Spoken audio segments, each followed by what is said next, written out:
Welcome to Leadership Matters, a podcast from the Bailey Group. I'm your host, Kaylee Thomsen, president of and partner at the Bailey Group, where we believe better leaders create healthier workplace environments, healthier humans, and a better world. On this show, we explore real stories, practical insights, and honest conversations to help you lead yourself and others better. Thanks for joining us. Let's dive in. Welcome back to Leadership Matters. I'm your host, Kaylee Thomsen, and today's guest is Jen Roth, founder and CEO of Sparq Marketing and founder of Wise Blue Yonder. At Sparq, Jen helps organizations navigate growth, transformation, and emerging technologies like AI through strategic marketing and business consulting. Through Wise Blue Yonder, she's pursuing another passion, helping create more accessible travel experiences for individuals and their families with disabilities. Jen is a longtime entrepreneur and leadership advocate, and I couldn't be more excited to welcome her to the podcast. Jen, thanks for being here. Yeah, thanks for having me. I'm looking forward to spending some time together. Me too. Jen, one of the things I know about you is I kind of joke you're a bit of a serial entrepreneur. Where does that streak of entrepreneurship come from, Jen? That is a great question. And, I would say that it harkens back to watching my dad. He was an entrepreneur growing up in a small town in Iowa, and he owned his own CPA and law practice. So he was an attorney, an estate attorney, and a CPA, and he owned his own business. And I watched him build his business and run his business. And unfortunately, he passed away about 13, 14 years ago. And actually, I was able to spend a lot of time with him when he was closing down his business. And so I was able to learn a lot from him and how he works with clients. And I was able to carry that into my life, So I started my venture in the professional world actually in corporate America, but it became obvious to me about 8 years in that I was meant for entrepreneurship. My dad had a lot to do with why that's where I belonged. Thank you for sharing that, Jen. Can you share about that experience of it becoming clear that entrepreneurship was really in your bones? Yeah, I can. I actually was working at a great job at a large company. I had 2 young kids, loved them to pieces, great husband. By the criteria of success, a very successful career. Did not get to see my kids nearly as much as I wanted to. Having kids was difficult for us. And I had this 9-month-old little girl and this 5-year-old boy, and I never saw them. And the company I was at was requiring long hours. It was requiring a lot of my energy, all of my energy. And while my husband was awesome and he was amazing with our kids, I didn't like the way I was living and the choices I was making and what I was prioritizing. And so that company actually went private. And when they went private, it was a perfect time for me to step out. And I wouldn't say that I stepped out intentionally thinking, I'm going to go be an entrepreneur. I stepped out because I wanted something different and I wanted more control over my schedule. And I wanted to be able to intentionally prioritize the things that matter most to me. And when you spend your whole life working and you are kind of an overachiever, it's hard sometimes to prioritize the things that you really are the most important to you, right? A lot of times you prioritize the things that you think should get done or the things that you should do, or at least I do. And it forced me, by removing myself completely from corporate America, it forced me to focus on the things that matter most to me. And then as I jumped into it, as luck would have it, my dad was diagnosed with liver cancer 3 months after I left my job. And while that was sad and horrible, and I'd give anything to have him back, I got the best gift from him because I got to follow him as he closed down his business. And because I had the freedom of my schedule being open, I was able to go down to Iowa and literally stay with him and literally watch him as he talked to each client. And I like to tell the story that he would go to one client and he'd hand over the files that he had for them and he would charge them a carton of eggs. He'd go to the next one and he'd charge $1,000. And he'd go to the next one and he'd charge a couple of haircuts. And granted, that's a bit of a small town thing, but the point is he always did right by his clients. And I knew that as soon as I started my business, as I was building it, that was like a core principle that I wanted to include in my business. So again, a sad thing that ended up being an incredible gift if you looked at it the right way. Yeah.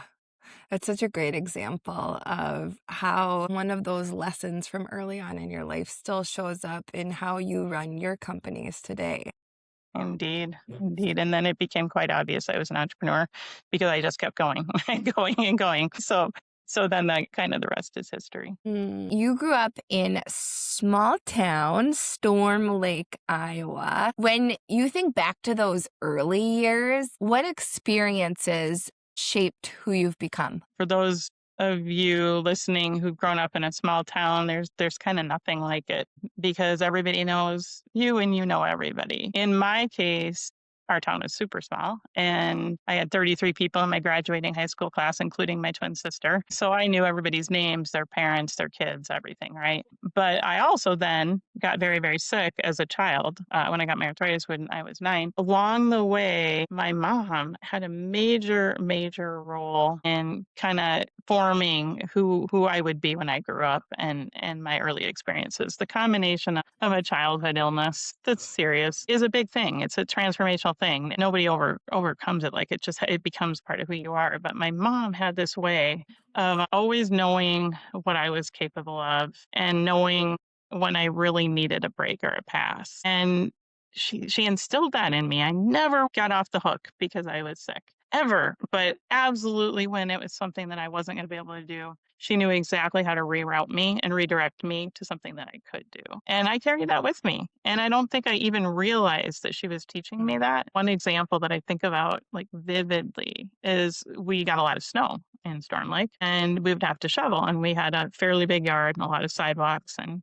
as small towns do. And each of my brothers and sisters was required to shovel. And I was required to sweep the front porch. As you can imagine, that's a much smaller task than what my brothers and sisters had to do. But the point was, I still had to do it, right? Because she knew that I needed to do something, that I was not going to be let off the hook. And I think teaching me that, chronic health condition or not, holding yourself accountable and persisting and not taking the easy route, that was invaluable. I mean, she just kind of made me that way, and I'm super thankful for That is such a powerful story, and it's such a great reminder that we all have the opportunity to create conditions for people to really reach into their potential versus unconsciously or sometimes even consciously holding them back. I agree. As a mom, you're a mom too. It's something that I've worked really hard to bring to my own kids because it's so easy to want to make them not feel pain or to make the path a little bit easier for them, right? It's so easy to do that for your team and your employees, for your spouse. Like it's just so easy. But the right thing to do is to teach them, kind of empower them, right? To be able to always live up to what their best potential is, right? And as a parent, if you can do that, or a leader, or a spouse, or whatever role you play, mentor, mentee, it was a gift for sure that transformed who I was and gave me a skill that has served me well. And it's such a great insight, Jen, that it can be really tempting to do the thing that feels better in the moment of making it easier on them, but then they don't have that opportunity to have the small fails or to learn some frustration tolerance or to learn to be resilient or persevere in the face of adversity. Yeah, I completely agree. If you're not ever allowed to fail safely when you're a child and you're growing up, it's going to be a lot harder to fail safely as an adult. I know resilience is a big piece of it's in your DNA. It's a big piece of who you are, Jen. And one of the themes I've heard throughout our conversations is this theme of resilience. You've faced challenges throughout your life, and yet you seem to carry a tremendous amount of optimism and energy. Where do you think that comes from? That is a great question too. I would say partially it's natural. Like I'm lucky enough to have a positive disposition. It's kind of how I was born, but I also think it comes from a lifetime of living with a chronic disease. So I was diagnosed with juvenile rheumatoid arthritis, which is now called systemic juvenile idiopathic arthritis, when I was 9. And so I've had a chronic kind of lifelong health condition. And when I was younger, I would either be at gymnastics or in bed right? I missed an entire half year of school in fourth grade. Mm. Like it was a pretty big deal, and it had a major impact on me as I was growing up. But I learned that it didn't need to define me. It didn't need to be who I was. It didn't need to slow me down, and that I could still do the things that I wanted to do, just maybe a little bit differently. And so I think I was forced to learn resilience, and I was forced to figure out how to overcome things, at an early age. And luckily, again, I had a disposition that helped me flip the script, right? I was always, not always, but often able to see something that was good, or that was a benefit, or like, as you know, because we've talked about this, like I love the word serendipity, like a happy accident. And I think through my journey from childhood to teenage years to young adult and college, all the way up into being an adult and running the businesses and doing the things I do now, it's like, yeah, you have to have resilience. You just have to, because whether you have a health condition, everybody has something, right? Everybody has something, whether you can see it physically, like in my case, you can, whether it's invisible, whether it's emotional, whether it's an external force, everybody has something. And I think there's a lot of power in choosing how you want to react to that, because resilience is sort of your choice, and a choice that you can make. I love how you say that. Jen, how would you define the difference between resilience and this choice in reacting to simply enduring? Mm.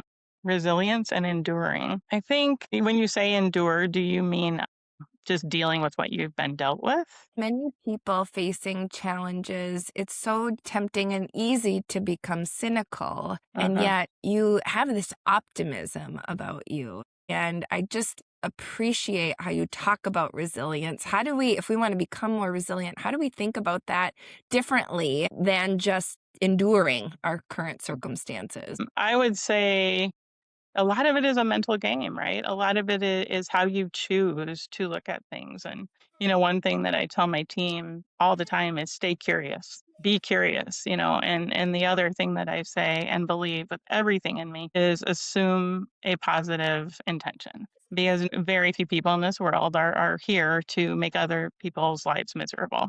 People, as a general rule, are doing the best they can with what they have and what they believe to be the right thing, right? So I think if you can think about that and stay curious. So if something bad happens, whether you can control it or you can't control it, you can choose to make it ruin your day, ruin your week, ruin your month, or you can choose to decide how you're going to overcome it. If there's some type of a gift or a blessing or a surprise in there that you don't see, right? And you can even be grateful for it.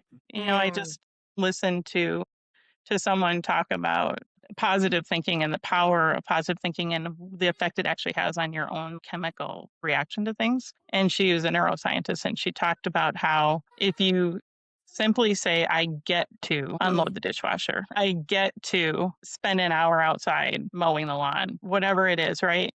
It literally in your body, it has a physical reaction to I have to.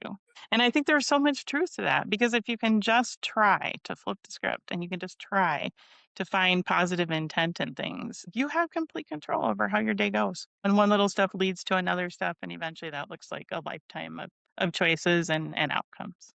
I love that. That mindset piece, so powerful. You've mentioned before that people have underestimated you at different points in your life and how you've really taken that as a gift. I'd love for you, speaking of gifts, to expand on how you've looked at those circumstances. Yeah. So as a woman who's 5'2" and has a chronic, physical disability, it's very easy to be overlooked, or for people to set kind of a low bar, right? And they're like, Mm. oh, that's just Jen. And then it can be really frustrating, and you can look at it as a bad thing, right? And like, you're not giving me credit because I could get the credit that I deserve. Or I can choose to use it as sort of a secret power, right?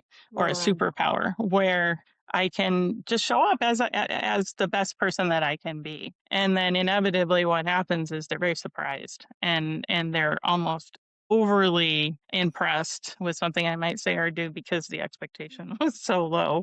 right? And that's not like a slam. I think that happens to a lot of people. I think it happens to women. I think it happens to young executives and professionals. It happens to people with disabilities for sure. I mean, it shows up all over the place, right? And so if you'll just look at it a little differently, like, how can I use this to my advantage? It can be pretty powerful. Hmm. You have built multiple businesses, led teams, and have this passion for working with entrepreneurs all over the world. I'm curious what lessons you've learned along the way, Jen. Well, one of them, which I think we already talked about, but is stay curious, right? I love change. And I think I actually was asked this question about I work with student entrepreneurs, and an EO Entrepreneurs Organization has a chapter in Minnesota, but it's actually a global nonprofit for entrepreneurs. And there's a whole student piece. And I was asked, like, are there any traits about student entrepreneurs that you see that are similar? And Mm, so this kind of gets to the question that you're asking. And so I would say that they're curious, they're persistent, they don't take no for an answer, like, at all. It's like there must be another way to do this. If this isn't it, there's another way to do this, right? mm, They usually are very, very passionate about something. And then that's what drives them to success. So they take whatever it is that they're personally and emotionally moved by and convicted about with their persistence and their curiosity, and they end up with amazing solutions, right? And I think all entrepreneurs are built that way a bit.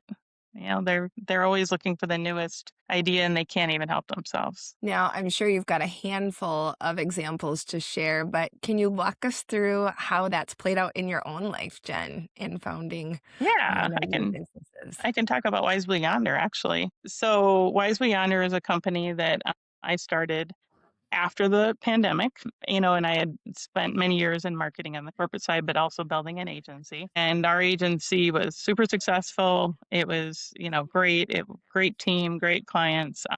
But COVID, like, really, had a major impact on all of us, right? And I knew I love to travel. And as you can imagine, with mobility challenges, it isn't always easy, right? And so I decided to start Wise Blue Yonder to help people with disabilities travel. And it was really, really, really difficult to leave a world and an agency that I knew and that was stable and that was working really, really well. But I did. And then I was able to start this Wise Blue Yonder organization, which is really aimed at making travel plans and travel arrangements for people who have mobility issues or disabilities and their families, right? It actually ended up winning a Min Cup award. We were a semifinalist for Min Cup, which is the University of Minnesota award competition. And I was really, really proud of that because it validated that there was a place in this world for that. Yeah. And my soul was tied to this because the idea that I can take my experiences and my love of travel and my support system and I can put that to work for people who aren't able to travel, who don't have the resources or maybe don't have the courage to go out there and try to explore because it's scary. It's scary when you have obstacles that others don't face. And it's risky. And sometimes the risk doesn't outweigh the reward. And so the ability to be able to think about and bring to life a business that actually makes a difference in people's lives is definitely an example in my career where I think I was able to take a lot, my own personal passion, my own curiosity, my own experiences and turn that into a cool concept and a meaningful business. Amazing.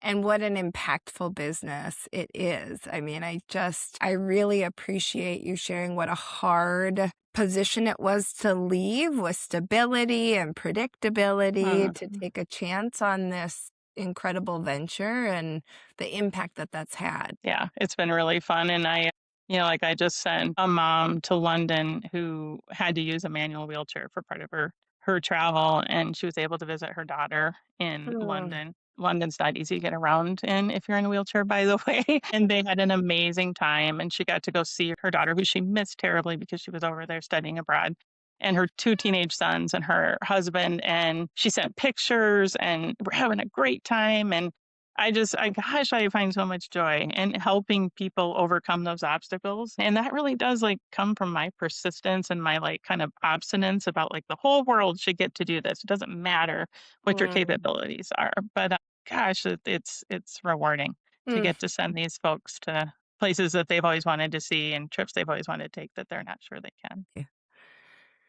You spend a lot of time thinking about transformation, both from a business perspective and from a human perspective. Jen, right now, many organizations are facing choices around AI and resisting it and risking becoming irrelevant or transforming. And I know that you chose transformation. What are you seeing that others may be missing? Yeah, that's a big deal right now, right? People have a choice in how they want to react to any very large change in this world, right?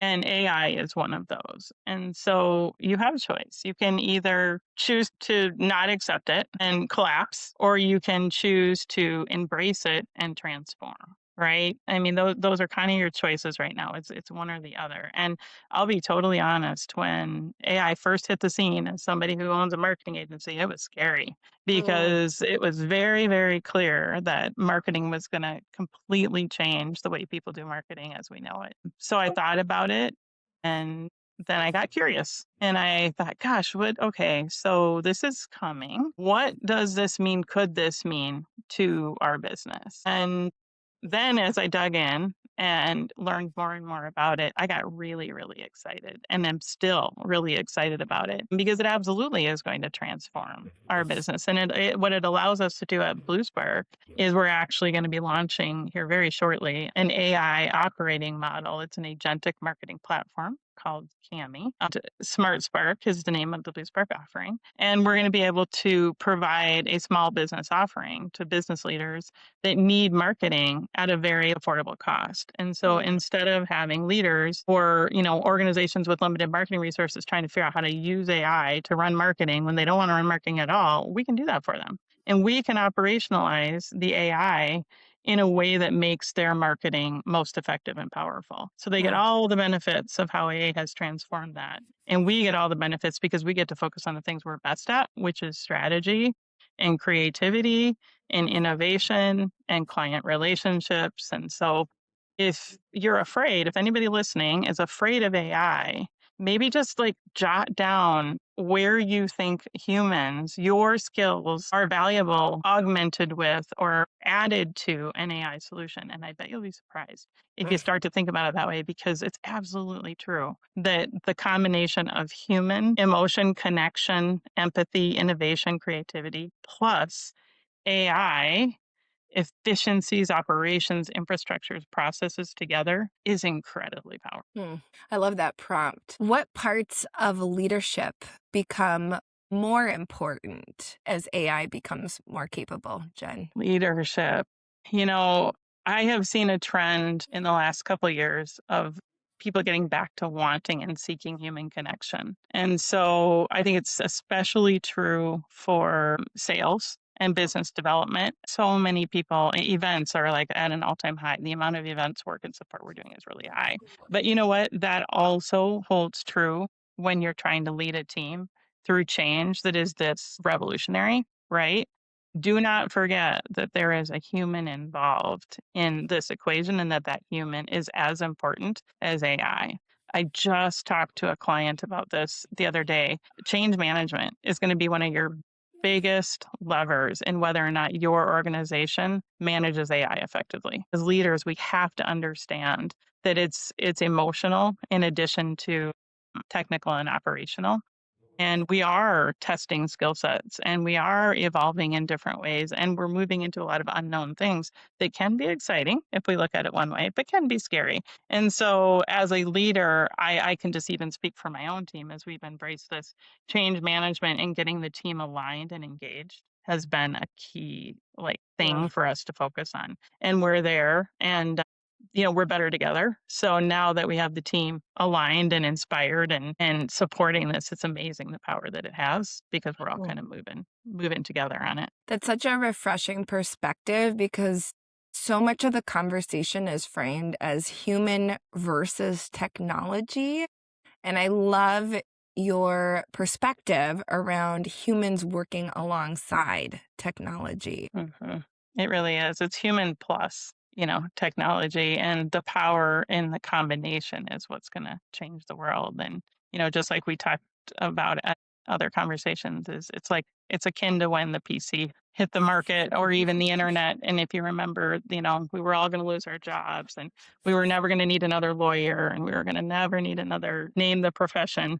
And did that happen? No. Now, do we still have typists? No, but we certainly have lawyers, and the ability for those lawyers to be able to do the jobs that they do so well has evolved significantly because of computers and the internet and resources that they have available. The same thing can happen with AI and will happen with AI. It will just revolutionize how we think and how we work and make us better. You seem very futuristic, and I know you've got a passion for working with student entrepreneurs. What are you seeing, Jen, in younger leaders that gives you hope as you think to the future? It's one of my favorite things, Kaylee. It's fascinating to watch these students. They're about social cause, and it is so cool. So EO has a local competition, a national competition, and a global competition. And so you start with the entrepreneurs in Minnesota, and then the top 3 get to go to the nationals in the US, and then they get to go to the globals, which this year will be in Kyoto, Japan. And I actually got to judge the last set of student entrepreneurs at the global level. And every single one of them, the reason why they started the business that they started was because of a passion they had around either a person they lost, a social cause, a need in the world. I mean, like almost unequivocally. And that gives me so much hope for the future because these kids want to do good. And it's just one woman, the one who actually won the competition, was from the Philippines, and she created an app that connected hungry people to leftover food. And she did that by basically sitting in a building and using the internet and teaching herself code. And then in order for her to perform at the global level, she had to be able to present in English. So she taught herself English and she won. And like, who can't get inspired by a story like that, right? These kids are amazing. And like I said, all of them have a reason that usually motivates them to start in the first place. They do have entrepreneurism in their blood, but they're driven by a bigger cause. I got goosebumps hearing that story.